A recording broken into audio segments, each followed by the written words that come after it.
I didn't say anything for a long time until I got close to being done, Okay. and I just basically quit reading. I mean, reading and watching TV, and I just wrote night and day. Wow. Get up at 4:30 in the morning and write until time to go to work, and then come home after work and do it again. And the first uh, the first book was originally about 750 pages, but I didn't know, no experience in writing. I just sat down and let my imagination do the driving. I didn't Sure. have I hadn't plotted it out. Um, I hadn't didn't use an outline. I just sat down and started writing. So, with no writing experience, I had no idea really how big a book should be. Yeah. So it was like 750 pages, and so the first book we cut it down to 500 pages, and which gave me a great start on the second book, and I'm almost done with it now and started on the third book. It'll Wow. be a series of four. Hey, quick shout out to our primary sponsor for this episode. It is Peter Harrett. He's the author of The Rings of Hesaurun, and here's an excerpt from his book. Check it out. The steadily intensifying rumble echoed through the river valley. Pierce stared in that direction, but the sound offered not a single clue to its source or the cause. Lauren, his wife, and their 3 children joined him on the high bank, all searching the murky sky as one. A mixture of wonder and dread of the unknown filled their hearts. As it neared the ground, the sound grew exponentially, roaring, snapping, popping, and shaking the bones of the small group of onlookers. Then the low-hanging clouds started glowing, radiating yellow light on the snow-covered grasslands. To the family, it seemed as if the sun was falling to earth. They watched in horror as a fireball broke through the glowing clouds and streaked to the ground. As it struck, the object threw up a frightening plume of earth and snow, followed by a deafening boom. The concussion wave that followed sent them reeling. Their world shook violently, and snow fell from the trees around them as they struggled for balance.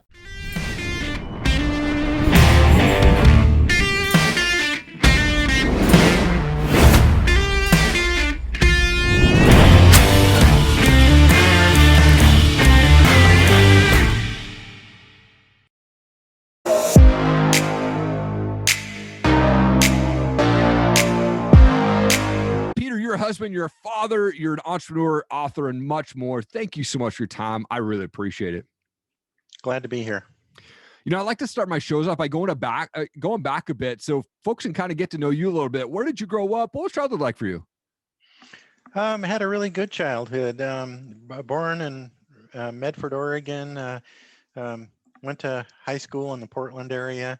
Always been on the West Coast. Okay. And I've been in the Arlington, Washington area, which is about an hour north of Seattle, just far enough away from Seattle to be in the country. Yeah. And so I've been here since '79. Okay. And I was researching you on your website. You mentioned that your first experience with fantasy really came when you watched The Wizard of Oz. Man, those flying monkeys are definitely scary. But, yeah, I thought I was the only one, but my brother was horrified by them. Yeah. I mean, I remember watching that as a kid and just like obsessed with it. Like, oh my gosh, man, I want to watch this again. But then it gets to the monkeys part. And I'm like, oh, right. Like, it was obviously a while ago, but what was going through your mind when you watched that for the first time? Well, I was so young. And there's kind of some backstory with that. I had been chewing my fingernails. Okay. And my parents wanted to punish me for that. So they made me sit in the kitchen and I had to look around a corner like this at it. So I was all alone in another room watching The Wizard of Oz. And my mom had me stick my hands in some salt water in the kitchen. So I'm looking around a corner with my fingers in salt water. By the way, I never chewed my fingernails again after that. But that's how I got to watch The Wizard of Oz. Okay. That's so funny. I mean, I love it. I love it because my kids, they haven't watched it yet because we've kind of like held them back in their 11 and 8, so they probably could, but we're like maybe not quite the flying monkeys quite yet. Maybe another year or so. Yeah. I love that you talk about going to the drive-in though as a kid. Like, I have memories as a kid my parents would smuggle us in, like get underneath the blanket so they wouldn't have to pay for us as we went into the movies, and I mean, I think investors would be jumping on the opportunity, hopefully, especially during COVID, to fire those things back up. But, what was the favorite movie that you ever saw to drive in? Well, Fall of the House at Usher was really scary. Yeah. If you haven't seen that, it's a great Vincent Price movie. I haven't seen it since I was a little kid, but what happens at the end of the movie is this mansion that's got people in the basement sinks into the swamp, and you can hear their cries, and it was really spooky for a 7-year-old. Sure. I can't imagine. And then you got this guy, your buddy Rick tells you about this new show called Star Trek, right? How much of an impact did that show have on your books and your writing and things like that? Oh, it was huge. Rick and I were in the library one day, and I asked him for help with choosing a book. And Rick was an avid science fiction reader. Okay. And we're talking, I guess it would have been 4th or 5th grade. And so he says, by the way, are you ready to watch Star Trek? And I had no idea what it was. I didn't even know what the word Trek meant. So he explained what Trek meant.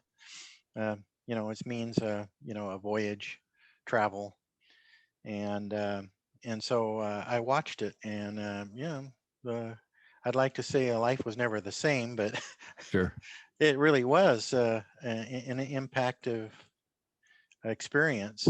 And it continues to this day. I love Star Trek, Star Wars, science fiction. So it changed things for me. Yeah. Interesting story about Star Trek.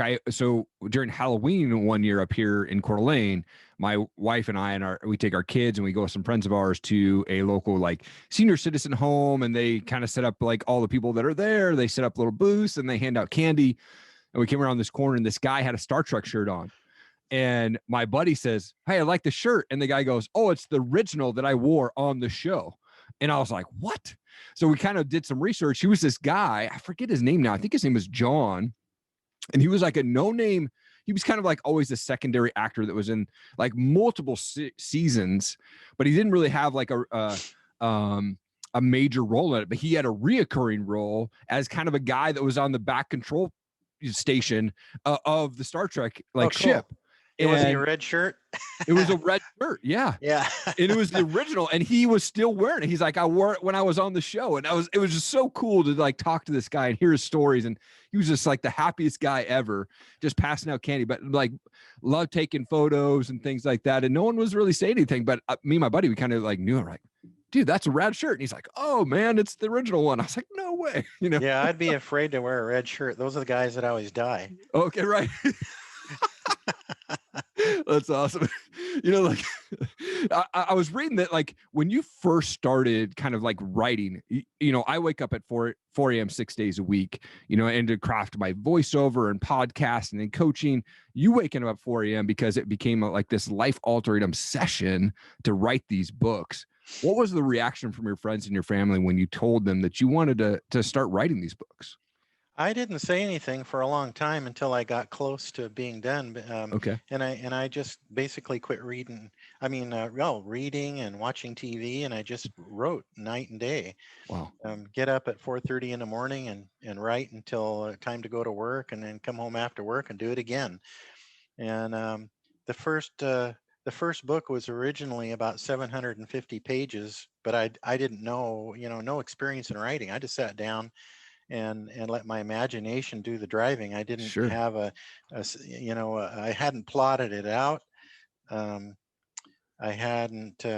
didn't use an outline. I just sat down and started writing. So with no writing experience, I had no idea really how big a book should be. Yeah. So it was like 750 pages. And so the first book, we cut it down to 500 pages. And which gave me a great start on the second book, and I'm almost done with it now and started on the third book. Wow. It'll be a series of 4. Volume's not a problem for me. Yeah. Maybe a curse. Sure. Now, a lot of people, like you said, you didn't tell really anybody till you almost had that the book's done. Was that on purpose? Because I think a lot of times when people start writing or they start doing these goals, they start sharing it with people, they start getting this negative feedback of people saying, oh, you couldn't do that, or you shouldn't do that. Was that a goal or something that you had thought about, or did you get negative feedback once you told people about this? No, people were surprised because I'm also running 2 businesses, and I have Right. a family, and a house, and I'm a busy guy. So the first thing out of people's mouths when I say I'm writing a book is, "When did you find time to do that?" Right.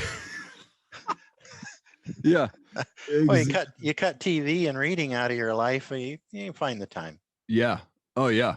Now I want to deep dive into the books themselves because the books sound awesome. And for those who haven't heard of you or your books, like, what is the Rings of Hesaurun and who are these books for? I did have some goals when I sat down. I wanted it to be attractive to a wide audience, basically everyone that can read or listen. So I avoided, swearing and cursing, sex, and I wanted to make it fun. And so there's a lot of humor in it. And I have kind of a wacky sense of humor. In case you hadn't noticed, there's I brought my tinfoil hat with me just in case, I love complete it. with antennas. Yeah, and this is the emergency button. I set the goal at making it appropriate for everyone, and including humor. And it's really about the people. And one pet peeve I have about science fiction, so often it's about spaceships, and armies fighting each other. Um, and it's all the buildup is toward that, and then it goes on, and I get sick of that. So this is really about the people rather than the stuff, the hardware, and it makes it fun, I think. Yeah. And you had talked about there is 4 books in the series, right? And you've got 2, 1 done, 2 done, and you're working on a 3rd. Like, what's your kind of timeline for releasing the series or all the series of the books? Well, we're trying to go off with a bang. Okay. So the first book is ready to go, but we want to have our publicity done, and I'd like to have the second book ready to go immediately afterwards, because we're going to pre-sell it. And one thing that I wanted to kind of circle back to, Yeah. is what the rings are. You Yes. asked what are these rings? Yeah. They're actually sentient machines on a devastated planet. And how the planet got Hesaurun, how Hesaurun got devastated was there's this alien force, the largest contingent in the galaxy, by many times over. There's more of these Boeki than any other species. And so what they do is because there's so many of them and they live so long, they're basically filling the galaxy with their race. And so what they do is they have harvest fleets set on solar systems and take everything. And that's what happened on Hesaurun. So Hesaurun is a completely um, devastated planet. The entire surface of the planet has been scraped off and taken away. So when this happened, these sentient machines hid themselves from the Boeki, and they're mechanical rings, just like you see in the on the cover. And so they decided they wanted to prevent that from happening again, and attach themselves to a Boekian renegade named Asamario. So now he has the rings, but he can't go do anything about it, because if the Boeki find out that they've got this renegade, they're going to come get him. So he attaches himself to a vassal who just happens to be a 4-year-old Earth girl named Valerie. And so, but she's too young. So he waits until she becomes of age. And the story is a little bit of a coming of age story as well. So when this girl is 18, she starts fighting for these rings. And other ring bearers get in the way of that. Particularly one named Stone, who is a brute and a Mm. killer, and she has this struggle with him. Okay. And then she lives to be about 3,000 years old, but they're losing the war against the Boeki, so she goes back in time to 2436 BCE to hide from the alien fleet, and then reinvents herself. She's reborn back in the 21st century again, and does it again, except this time she corrects her former errors. So it's kind of a complicated story, a lot happening, 3 or 4 different time periods, Okay. well, 4 or 5 different time periods. So, yeah. That's great. Oh, I think that's awesome. I'm excited to read that. And I think a lot of people that are listening to this show will connect with that very well. And I think you're going to have a lot of folks definitely interested in listening to this. They can go to your website. Speaking of that, like, where's the best place for folks to connect with you and follow you, and where can they go and buy these books? It'll be on Audible and Amazon and other booksellers, as well as my website at peterharrett.com. Awesome. I wanted to touch base also because you do own 2 businesses. You've got Top Secret Customs, and what's the other business that you have? And what are your businesses that you run, so folks can go and check those out as well? Top Secret Customs and Restorations is certainly the biggest restoration shop, custom car build shop in the Northwest. Nice. We have 20 employees and 21,000 feet and about 40 cars in the shop at any given time. Wow. And then also Olympic equipment. We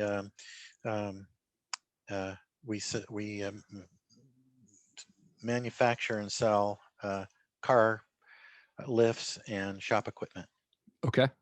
Very cool. Very cool. I'll be sure to add the links and descriptions for those businesses as well into the release of the show. And I always love to finish the show with kind of some fun questions there. But what's your favorite book? Oh, I think the one that was best to read was Alien. I thought Okay. it was really good. Yeah. And of course, The Martian Chronicles is really a favorite. So I've read so many, it's kind of hard to Yeah. to sort them out. But right. And you started watching sci-fi at a young age. It's kind of been part of your life there. Is there a favorite movie, or do you just have a bunch of maybe a series that's a favorite? the original 3 parts of Star Wars was really good. It was one of the things I like about it. It was fun. Yes. And again, I already mentioned it, but this a lot of science fiction can be tedious with the hardware. Sure. Yeah. The spaceships. I love the spaceships, but it's all about fighting.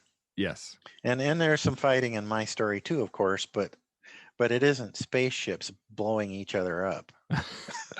Sure. I'm a huge fan of Star Wars series as well. And my kids, like I said, they're 11 and 8, and this year for spring break, Christmas break, we had the week off from school, and we watched the entire Star Wars series, like all of the 3, and then I think total of 9. I think there's maybe 12, but we kind of just watched the main 9 ones with them, and they were like, after the first one, they were hooked, and then it was like, once Darth Vader revealed himself as Luke's dad, my daughter was like, "What? Are you kidding me?" Yeah, it was mind blown, right? Yeah. Yeah. So funny. I'm a music guy, so I love to ask the question, what's a favorite type of music for you, or do you have a favorite band that you like to listen to? ZZ Top and the Doors. Okay. Yeah. I like them. Absolutely. Yeah. Classic rock, I guess. For sure. Well, Peter, I wanted to also just give you an opportunity to give any shout outs, thank yous or anything like that, of folks that have been involved in your journey here to write these books and in the release of this. And then, so the camera's all yours, man. Well, I really appreciate Sam Severn, my editor. He's a super guy, really good person. And he's recommended other people my proofreader, Heather, and I'm sorry, I can't think of her last name at the moment. And of course my wife Tracy, who's acting as a publicist, and she has worked herself silly on this thing, and I really appreciate what she's done. Yeah. And then of Pete, course there's my grandfather who got me interested in language and writing in the first place. So love that. Love that. Yeah, I'm very fond of my grandfather as well, as big impact on my life. Peter, this is such an honor to have you on my show. Thank you so much for what you're doing with your books, what you're doing with Top Secret Customs and Olympic equipment. I think that's awesome. I love talking with entrepreneurs, and I'm fascinated with people's stories. And to have you come on and share your story about your books and upcoming books, I just think it's awesome. So I just truly an honor to have you on. Thank you so much for taking the time today. I really appreciate it. It was fun. It was good to meet you. Thank you so much for watching the show today. I appreciate it. If you could, please leave a rating and review on our Apple podcast. The link is down below. That helps us get our message out, get the show out, helps us get ranked out there on the Apple podcast. Also, leave a comment below, man. I'd love to know what part of this show made the most impact on you. I respond to every comment on there. And please share this video, whether you're watching on Facebook, Instagram, YouTube. Please share it out. We want to make sure that we impact as many people as we can with the guests that come on my show and highlight those guests and what they've got going on, and they're changing the world. So thank you so much for the time. So appreciate it. Have an awesome day.